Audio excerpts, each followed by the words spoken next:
All right, everyone. We're back with another episode of Prequel, Origin Stories and Inflection Points, another special edition for the Google for Startups Latino Founders Fund. You're in for an absolute treat today as these awesome founders tell some awesome stories about how they've done some awesome things. I am Joey Womack, founder, CEO of Goodie Nation. And as many of you all know, we're focused on closing the relationship gap for diverse founders and social entrepreneurs from all backgrounds. So here's why origin stories matter as it comes to relationships. As human beings, we connect with people that share something with us. And you'll hear some stories today, and I'm willing to bet you can find a little bit of yourself in their stories. Maybe it's resilience. Maybe it's a similar city or similar part of the country or the world. Who knows? But I think you'll see a little bit of yourself. And this allows you to start to develop a relationship with them, right? Maybe you reach out when there's a common point there, and it ends up meaning access to capital, to customers, or something else so they can realize their potential. Now, I grew up in the 80s and I love Star Wars. When the 90s came, late 90s, we had the next set of episodes, and I absolutely love the prequel part and learning about how these heroes came to be. So let's get right into it. And we're going to start with some introductions from everyone before we get to their true origin stories. So Brian, if you want to kick us off with an introduction, and we'll go to Joshe after that. Well, thank you for that, Joey. My name is Brian Alonso. I am currently in Durham, North Carolina. But we started in Miami, Florida, and our company is Built Story. We are a marketplace for self-guided tours. We have a mission to connect people and place and amplify voices of communities. And really excited to be here. Thank you. Awesome. All right. Thank you so much for having me today. My name is Joshe Ordonez, founder and CEO of Airpulse, and we make local logistics easier for teams. We are a B2B marketplace that allows companies and employees to coordinate and book local courier services for internal operations. I'm originally from Ecuador, and I'm based right now at Brooklyn, New York. Thank you. Awesome. Tomas? Excellent. Hi, everyone. My name is Tomas Uribe. I am the co-founder and CEO at Mavity. I am originally from Colombia. I'm based in New York for the past 10 years, but I'm currently calling in from Italy, from the Cinque Terre region. And Mavity is an end-to-end collaboration tool and payouts platform for cloud-based creative teams. So we help startups and businesses plug and play with on-demand creative teams for creative projects. So yeah, I'm happy to be here. Awesome. Laura? Hi, everyone. I'm Laura Rocha. I'm the CEO and co-founder of Datic, originally from Colombia, based in New York. At Datic, we show and highlight the power of Hispanic consumers. We create a data insights and recommendation platform for brands to understand all the diverse Hispanic consumers at a pretty local level so they can offer services and products Hispanic communities love. Awesome. Last but not least, Max. Hi, everyone. So my name is Max. I'm CEO and co-founder of Nixtla. I was born in Mexico. We're established in Pittsburgh. However, I'm moving to New York City soon. At Nixtla, we develop state-of-the-art forecasting software. We're an open source company that helps different businesses deploy predictive pipelines in minutes and not weeks. Nice. So listen, let's get right to the origin stories. I know you all are excited because I'm excited too. First off, we're going to go to Brian. Brian, how did you get here? What is your founder journey like? So mine really goes back to the 60s before I was born. My family's Cuban Americans, and my family came to Miami with the Cuban Revolution. And I grew up only hearing stories of Cuba and never being able to go, and really appreciated the art of storytelling and understanding that community through stories. And in Miami, my family, we also worked in a historic building in Miami that we were able to be in. And I learned stories of that building and that community while also being there. And I think this really has really created my sense of connection between people and place and storytelling with geography. And so we looked at how can we, I also got involved in historic preservation in Miami, and really understood more of the place where I grew up, and found and learned more stories only by being connected to that community that were often hard to dig to. And so really got to a point of how can we use technology to create and give people access to stories, not create stories, but be able to document those stories and give people access to those stories. And so, so we looked at Google Maps and how do we start putting this together into a technology, which we made Built Story. And we are a platform by which a marketplace, meaning we have tour creators and we have tour takers. We are not making the tours ourselves, and we are a platform where people can go and make those tours. And then using a mobile app, you take those tours. And in a sustainable way, our business model is that tours are purchased for $10, and there's a revenue share to the person who created the tour. And so we, using a sustainable business model, are have a platform by which stories of communities. We've got several of civil rights tours in a place like here in Durham. We have a Juneteenth tour in Oak Ridge, Tennessee, to Latin food in San Jose.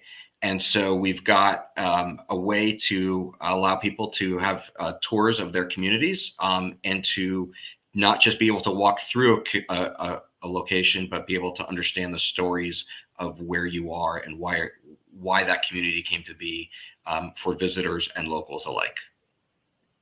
No, that's awesome. That's awesome. That's awesome. My father does tours. So I'm from Mobile, Alabama. And he does tours in the neighborhood he grew up called Africatown and stuff like that. So this is, I mean, the power of storytelling, yeah, is amazing. So how can people, get in contact with you or the company? So our website, builtstory.com, all together, has all the resources for us. Tours are created on our website. They're taken on our mobile app. And the easiest way, happy to help you. We have a chat bot on our, a chat room on our website, but also email us at hello@builtstory.com. And really happy to help anybody and work with anybody. Awesome. Rocha, you're up next. What's your founder story? How'd you get here? All right, so it's quite a long story, but I will try to summarize it. So I come from the fashion industry. I've been working in different departments my entire career. I started as an fashion editor, and then I moved towards manufacturing design, to supply chain, fair trade, all across the board. So I've been dealing with logistics my entire career, either moving raw materials from Asia to the States or product from South America to the States. So I've been working on all of that through the past 10 years. But, for me, it was easier to do that. At some point in my career, I was hired to do exactly that. My last job was for a magazine in which I was hired to move Gucci product from New York to Nigeria, to a town that you couldn't find a FedEx or a DHL. So it was very challenging. And I was able to do that overnight because as of now, even though we have some supply chain issues, transporting items across the globe is easier than ever, right? But transporting a project-related item from Brooklyn to Manhattan, for me was challenging because there is a huge gap within the local logistics. And that's how I came up with the idea, through my own experience working in the fashion industry. And I created AirPulse as a way to help me at the projects and the companies I was working at. And I realized that local logistics are a problem across all industries and verticals, and a lot of people in operation heavy roles are dealing with. So That's essentially how I came up with the idea. As well, something that I really like to do with AirPods too is think about the people, the delivery workers, and the environment. So we're trying to create a company that with a triple bottom line approach, thinking about people, planet, and profits. So that's that. That's awesome. That's awesome. So how can people get in contact with you? Yeah, sure. Sorry, I forgot about that. So they can find us on our website at airpulse.co, and on all social media we're at airpulse. And if people want to reach out directly to me, I'm Joshe Ordonez at all social media. Awesome. Amazing story. Tomas, you're up next. What's your story? How'd you get here? Absolutely, and it's really great to hear all of you guys, your stories as well. So as I mentioned, I'm from Colombia, and I'm a classical composer by trade. I studied music since I've been, since I was 7 years old. I studied music all the way through school. Then I graduated. I entered university. I went into music. I became a bass player, and as a composer, I had the, let's say, privilege and was very proud to be able to work with different types of industries. So as a film score composer, I worked with film directors. I worked in kind of like the photography industry as well. I worked in advertising. So I always had my, let's say, dipping my toes into multiple industries and trying to communicate in different creative languages, so to speak.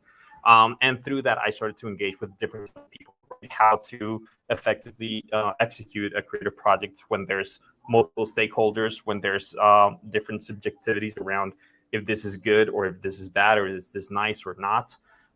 So as a musician, I always try to solve problems in a creative way. And I think that's how I started to, really fall in love with tech, right?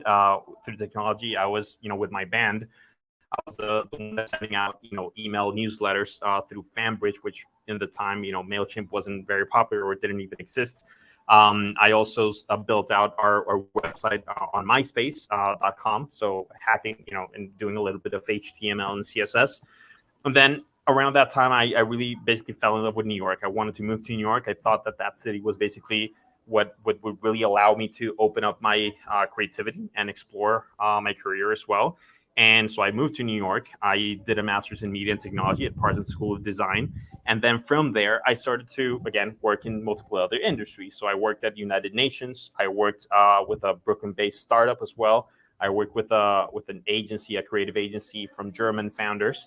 And I guess we were talking also about not only the origin story, but also the inflection point, right? So mine are tied together and basically are depending on each other. So my whole idea of building a tech company was how can we make it easier for people to build or create or execute creative projects, right?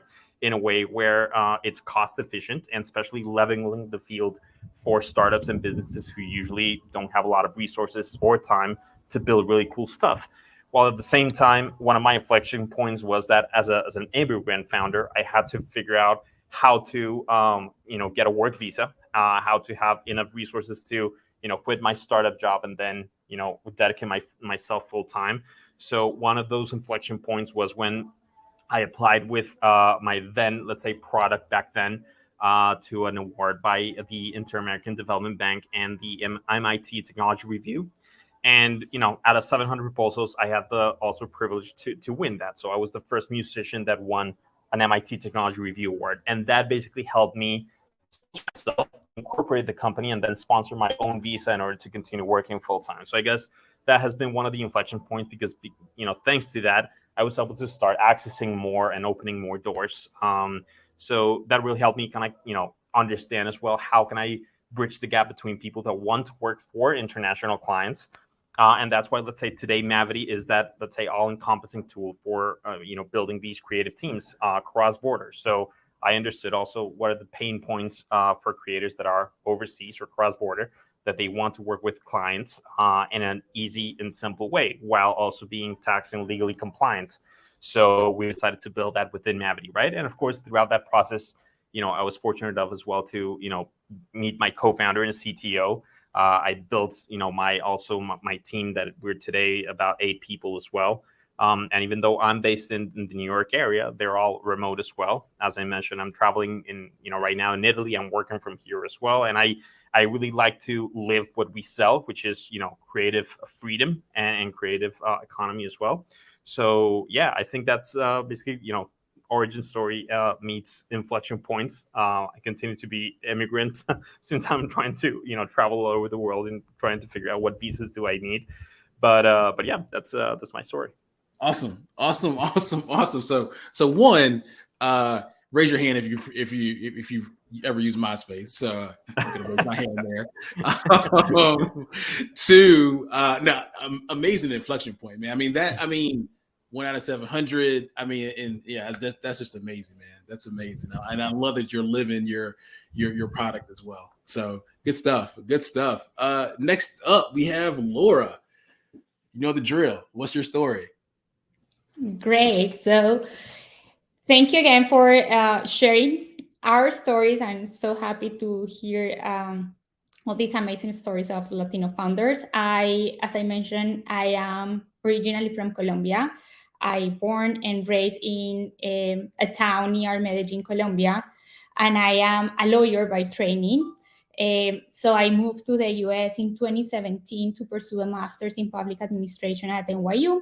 But actually, when I was in Colombia, I worked for communities. I worked for victims of the violence in Colombia, for different public organizations, and also in projects. And something that I was always passionate about was helping communities. And when I came to the US, I started doing some volunteer work at the Colombian consulate here in New York, and also with some Latino organizations, just to, connect with people, understand more this new home for a while. And when I was working in the Colombian consulate, my volunteer work was reaching out to organizations, to companies, to, very Fortune 100 companies, to ask for sponsorship or their interest to attend events to serve Hispanics. And some of the no's that I received was like, hey, we're actually not targeting Hispanics. Our clients are not Hispanics. Or maybe, as I was working for the Colombian consulate, it was like, hey, we're not really doing a lot of businesses in Queens. And in my mind, I was like, hey, actually, I love my Colombian community in Queens, but Colombians are not just there, Hispanics.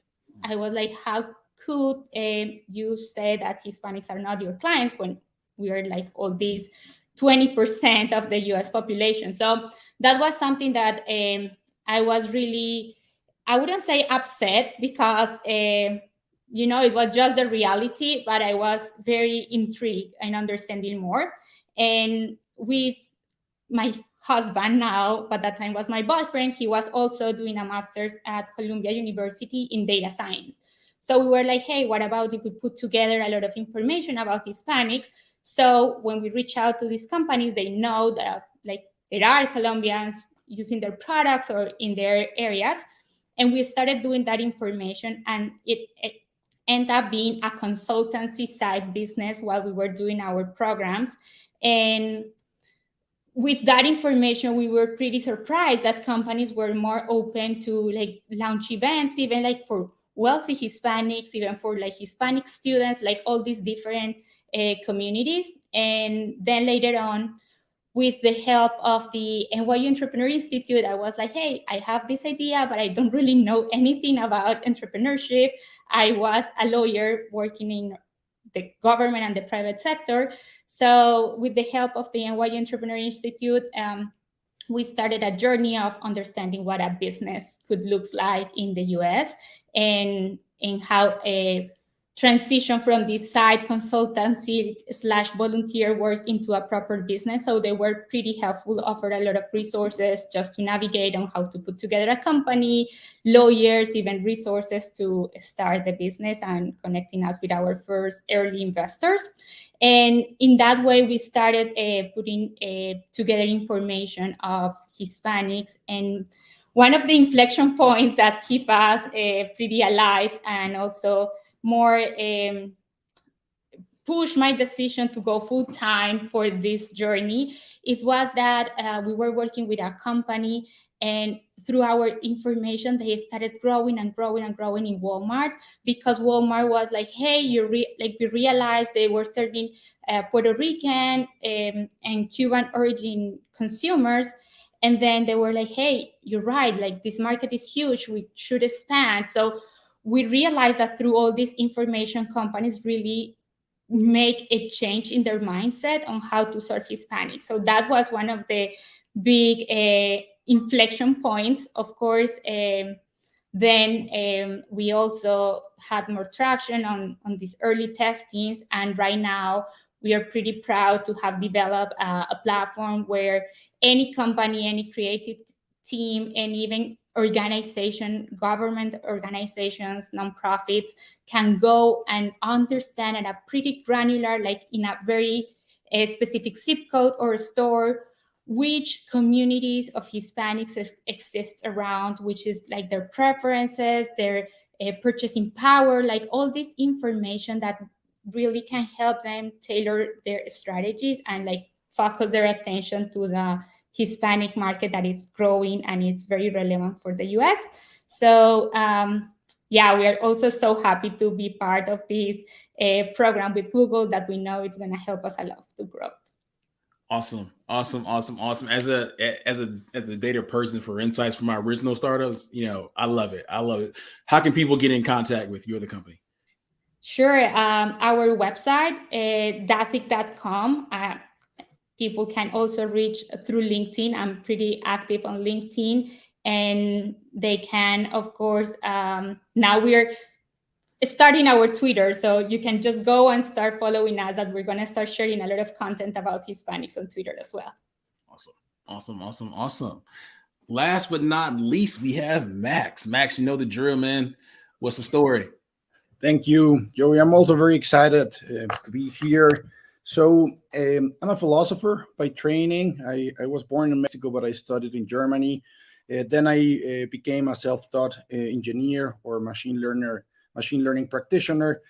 I think what is particular about me is that I'm extremely curious and eclectic by nature. I really love to explore the intersections between technology and business, and I love creating cool products for people. So in terms of my entrepreneurship journey, sorry for that, I'm a second-time founder. Previous to Nixla, I was co-founder and CTO of Levo. Levo was a YC-backed fintech that helps people get better rates for their savings. And during that time, while I was constructing or building Levo, I had this side project with some friends. We were building and developing an open source library for time series forecasting. So it was me and my co-founders. Two of them were doing the PhD at Carnegie Mellon, and the other one was working at a large bank. And at some point, we realized that we could really make this our main project. We saw a lot of growth in the open source community. People were reaching out and really liking the software that we were building. So we decided to create Nixla. And at Nixla, we're trying to create this platform, or we're building this platform that helps companies with their prediction pipelines. So we help them deploy those pipelines in production quite fast, so in minutes and not really in weeks. And that has many use cases. So we have been helping people do demand forecasting, electricity load forecasting, IoT, predictive maintenance, you name it. And to summarize, I think in terms of what we are building and our origin story is we're really trying to create the platform that we wished existed when we were doing forecasting for different companies here in Mexico, in the States, like Amazon, Apple, Anheuser-Busch, etc. And that's my origin story. Awesome. So how can people get in contact with you? Great. So we recently launched our website at nixla.io. You can also contact us through the open source community, GitHub. So it's github.com/Nixla. And you can also contact us through LinkedIn and Twitter. Happy to engage with you. Awesome. So listen, I told you all you're in for a treat. You got a treat. got a treat, right? So I got one ask. After hearing these amazing origin stories, these journeys from these amazing people doing awesome things. I just ask for you all to do some awesome stuff for them. Show them a little bit of support. And when I say support, here's what I mean. You choose to do one of a few things. One, become either a user, a customer, or maybe a partner with them. Or two, invest, right? Provide a capital to them. Now, if you can't do any of those, I'm sure you know someone in your network that can, right? So spend about 30 minutes, maybe an hour, thinking about who in your network become either a user, a partner, a customer, or an investor in their company, right? Maybe share their story, hit the share button or something like that. Do your part to make the world a better place, to create relationships that matter for these awesome entrepreneurs, right? If you can do that for, I don't know, 6 months straight, it'll turn into a habit. If you can get your friends to do so, now you've created a little bit of a culture around supporting diverse founders and social entrepreneurs, right? So use this link at the bottom of the screen, goodienation.org/Latino Founders Fund, to learn a little bit more about them, as well as the information that they provided. But you go to the website, you can click on that link, follow the directions, open up their card. It'll have access to their LinkedIn profile, their website, their industry, so on and so forth. And it'll also include a link to get introduced to them as well. All right. So please support. Support is a verb. Support is a verb. Access to capital, to customers, maybe the coaching or something like that, or press, right? So it's been an awesome episode of Prequel Origin Stories and Inflection Points, special edition for the Google for Startups Latino Founders Fund Award winners. Join us next week for an amazing episode again. More founders, more awesomeness, more awesome journeys.